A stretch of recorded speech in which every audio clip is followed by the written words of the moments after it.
Hello, everybody, and welcome to another edition of your Balkanweek. What I would like to talk about this week is explanations for the fact that if we make an exception for Hungary, really of all of the states in Europe that have taken a position in the war going on in Ukraine, the Russian invasion of Ukraine, the only one that has not taken a clear position against the invasion and against Russian military action, and has not joined the rest of Europe in bringing in sanctions, is Serbia. Why is this? Well, let's begin with a few arguments that are very commonly offered. I think that most of those arguments don't really apply very well. Let's start with the hypothesis that there is a strong historical connection tying together Russia and Serbia. This is an argument that's made often. There are some historical connections, but I think anybody who knows the history will know that most of the time when Russia, or in the periods when it was the Russian Empire, or when it was the Soviet Union, made an effort to express or to project its power into the region, they were just as often acting to the detriment of Serbia as to their benefit. That is to say, the historical connection is at best indirect, irregular, and unreliable. It's something that looks a lot more like propaganda than like history. A similar thing can be said about the hypothesis that there is an ethnic or a religious connection binding people of the two countries together spiritually. It is true that these are both countries where the large majority of the population shares a Slavic background. There are also two states where the large majority of the population shares the Christian Orthodox religion.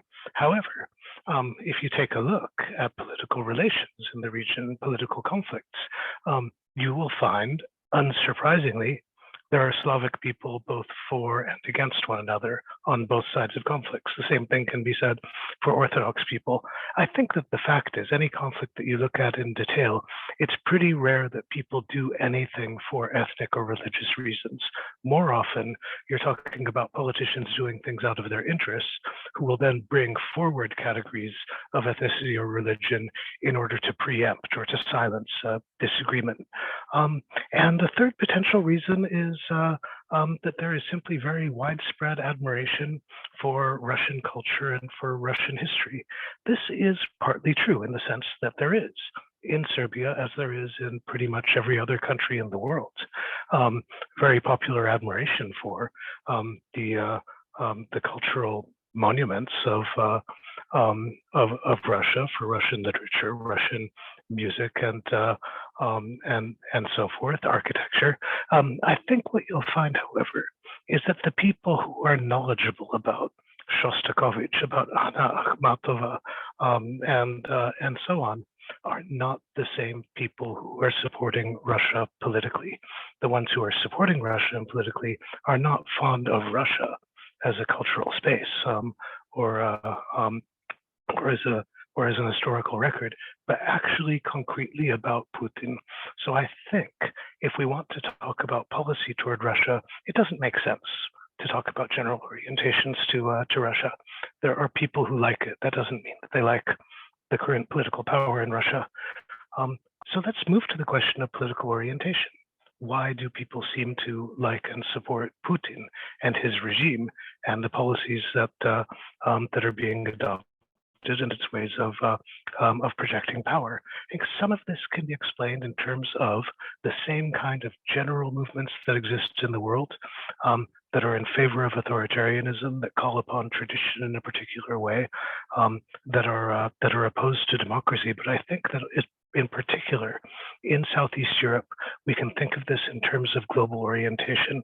One of the strongest things motivating opposition to expansion of the power of the European Union or projection of the power of the United States is fear of the overwhelming power of so-called Western culture, in particular fear that identities will be lost in this context, or that demands that are made for inclusion in this very strong cultural and economic force will be demands that will be too costly to meet, especially for parts of the elite that has been in power so far.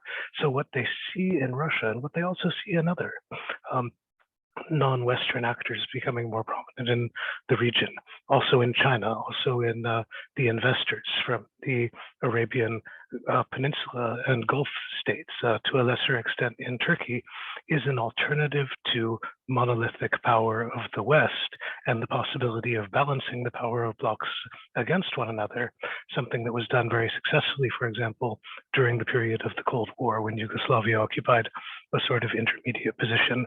But I think also it's impossible to talk about what looks like a pro-Russian policy without looking at the power of propaganda.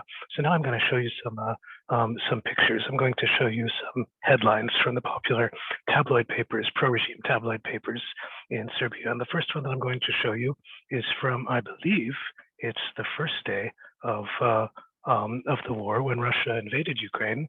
So here is the cover page of the tabloid Informer, and the headline says just the opposite of what happened. It says, Ukraine attacked Russia. Okay, now that doesn't mean, that people do not actually know what the facts are of what happened. But what it means is that they're accustomed to a certain level of over-interpretation, of misguided interpretation of what you might call a bit of misinformation. Now, this is accompanied with something that has been going on for years. I'll only show you one example of it. Why don't we stop sharing the screen here? And I'll show you another picture. One of the things that you can see in the tabloids is a certain image being constructed of Putin. And the idea is that there is a whole global conspiracy against Serbia, but Putin is the lone person in the world defending Serbia and intervening to do things, even when these stories are completely untrue. So let me show you one more of these tabloid headlines. And here it is. This is from a different tabloid, the Srpski Telegraph, and it's giving, again, completely untrue headline. That's the main headline in the lower right corner there.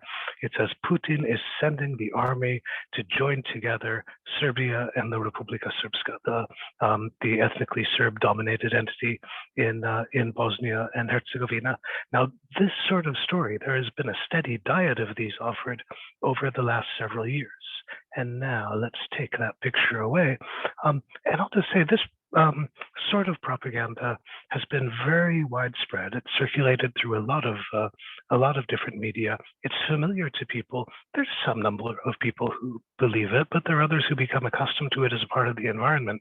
This is one of the reasons why it's very difficult for the people holding political power in that country to change their policy. It's because they have been too successful in spreading some propagandistic ideas, in controlling the media, which puts public opinion very heavily against the policy move that is being recommended of them, and it's very, very difficult for them to reverse this without engaging in another several years of propaganda that is supported by the weight of the preceding 3 decades of propaganda. So they've painted themselves into a bit of a corner there where it's going to be very hard to get out.